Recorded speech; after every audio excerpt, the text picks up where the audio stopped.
હમણાં ઇન્ડિયાની team world cup જીતી, બરાબર ને?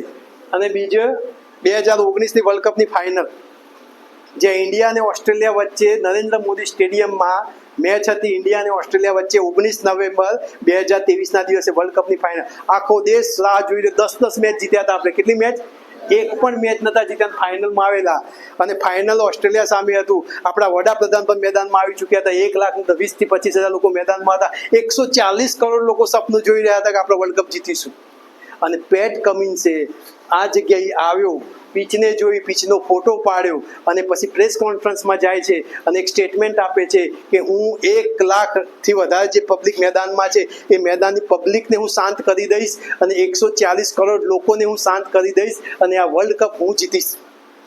આવું કહ્યું હતું એને ફાઇનલ પહેલા. એની તાકાત જુઓ કે એક ઓસ્ટ્રેલિયાનું કેપ્ટન ઇન્ડિયામાં આવીને ઇન્ડિયાની ટીમને ચેલેન્જ કરે છે, ઇન્ડિયાની પબ્લિકને ચેલેન્જ કરે છે અને કહે છે કે હું તમને તમારા દેશમાં આવીને હરાવી જઈશ. કે જે ટીમ એક પણ મેચ નથી હારી, એ ઇન્ડિયન ટીમની વાત છે ઇન્ડિયામાં. અને ઇન્ડિયામાં આવીને ઇન્ડિયાને હરાવવું એટલે બહુ અઘરું છે, તો પણ આ પેટ કમિન્સે કરી બતાવ્યું.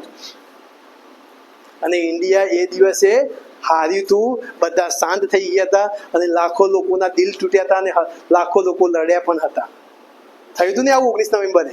પરંતુ એ જ રોહિત શર્માએ ફરીથી એના પર વિશ્વાસ રાખવામાં આવ્યો અને એ જ રોહિત શર્માએ હમણાં T20 વર્લ્ડ કપ ફરીથી જીતાડ્યો આપણને. અને એ જ ઓસ્ટ્રેલિયાને એવું થયું 40 બોલમાં 90 રન ફટકાર્યા, 42 બોલમાં 92 રન ફટકાર્યા. કોને ફટકાર્યા હતા?